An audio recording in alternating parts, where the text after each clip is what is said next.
David is down. Hey, I think Story hit him. That's why Gary is going after him. And ref, the game is over. I wonder what if this was necessary, because it happened away from the ball already, no?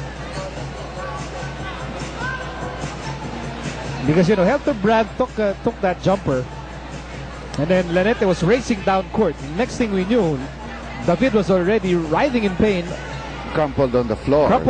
in front of the Ginebra bench. That's right. Well, if I read the signals from him, he said I was punched in the stomach or I was elbowed in the Well, stomach. the way he was holding on to his stomach, his abdomen. Probably elbowed in the stomach. Maybe not punched. Dahil kung punch, huli na referee kagad yun. So right now, our officials, led by Tronji Aldaba, are looking at the tape. And it's something you'll see because it happened near Helterbrand who took the shot. Yan ang misis ni Gary David is very concerned. Well, he's okay. I mean, he lost the win there. Pero siyempre nasaktan din siya. But other than anything else, he just lost the win. Pero hindi niya gusto yung nangyari sa kanya. Dahil unang-unang tapos na yung laro. Pangalawa, hindi na nga sila puma-foul. There's no need for him to be injured that way, no? Get hit that way. If he was hit, we haven't seen it, no? Nakita natin yung daughter ni Gary David very affected, no? Don't worry, Daddy's okay. He's fine. Yeah, he's okay. He's okay. He's okay. You can see the way he's moving. Wala namang problema. Matapang na mama yan. So, And don't worry about Daddy Gary. He's fine. But right now, what we need to sort out is saan nanggaling yung supposed hit on Gary David.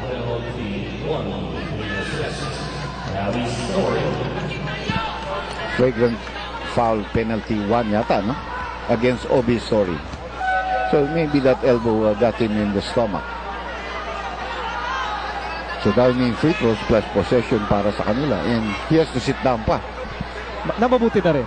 I think Story's better off staying on the bench at this juncture.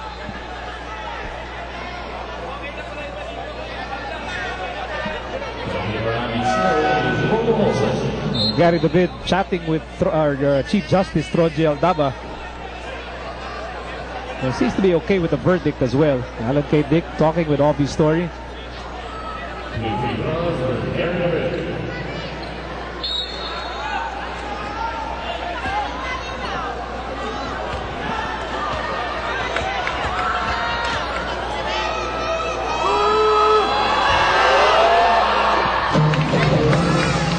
Until Norman Gonzalez hit the 3-point shot, dadalawa lang na naka-double figures para sa Coca-Cola. Si Penny at saka si Gary David. Sumali lang si Norman with that last 3-point shot para maging 10 points. Coca-Cola is down by 6. They have possession. Pero 21.7, like I said, they still have 2 timeouts. If they hit a 3-point shot here, you might see them fouling, stopping the clock, because they have 2 more timeouts, 1:30 and 1 full timeout left. And Ginebra has no import. So, very interesting end to this game. 21.7 seconds remaining. Coca-Cola down by 6. They have the basketball. If they hit a 3-point shot here, we might expect a timeout coming. Here's Gary David. Lanete fakes. Oh, he was fouled. 3 free throws for Chico Lanete. That's the worst thing that you can do. You stop the clock and you give free throw shots. Remember, may have thought, even their bench, they haven't been calling timeouts. They might have thought this game was wrapped up already nung nag-surrender pa. But all of a sudden, may ginawa yun na binigyan ng free throws plus possession. Nabuhay tuloy yung Coca-Cola, no?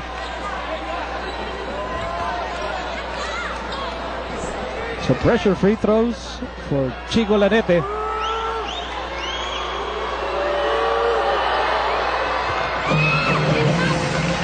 This is one guy who's not afraid to take big shots and big free throws. Sid. 2 more free throws here for Lanete.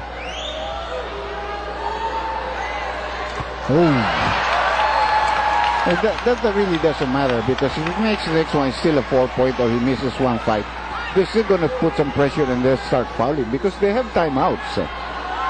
Unless they want to give up the ghost right here and there, but I don't think they will. Now, he never will call the timeout. Coca-Cola will start stopping the clock now.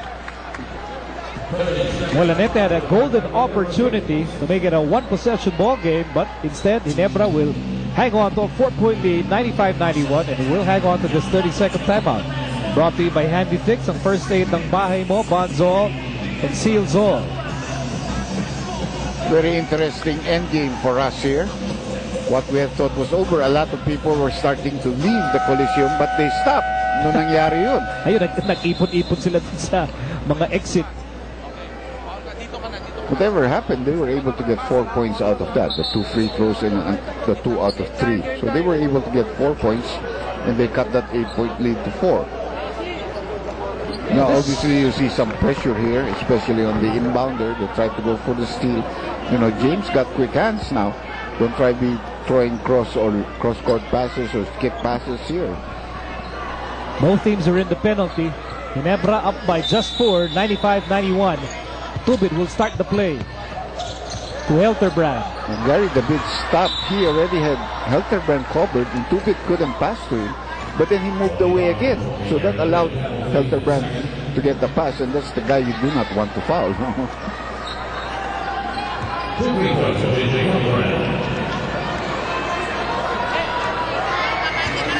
Whoa, Helterbrand missed the first free throw. He's now 4 out of 5 from the field, from the free throw line. Still, it's a 2-possession game. It's a 4-point lead. But Coca-Cola can use their timeouts, and they will now. Helterbrand gets a split from the line, and he has 7 points tonight. Ginebra up by 5 points. Back after this. Phoenix PBA on tour happening on April 10. The rain or shine against Ginebra. Jai Lewis against Ovi Story happening at the Victoria City in Negros Occidental. It should be a good match. If Barangay Ginebra can hold on to win this one, they would be 2-1.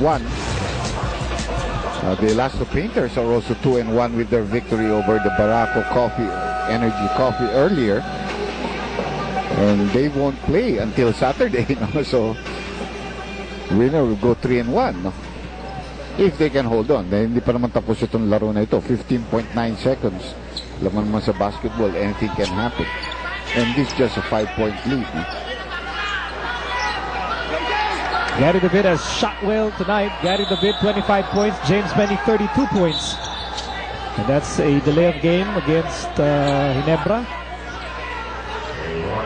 On the floor for Coca-Cola, Lanete, Espino. Norman Gonzalez is a 3-point threat. And as we mentioned, Penny and Gary David, the 1-2 punch. David for 3.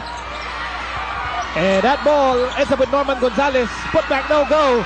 Norman Gonzalez tried to keep that ball alive, and Helterbrand is all alone, and Ginebra will win this game. A lot of opportunities for Coca-Cola there. They just couldn't bear it. That should be it.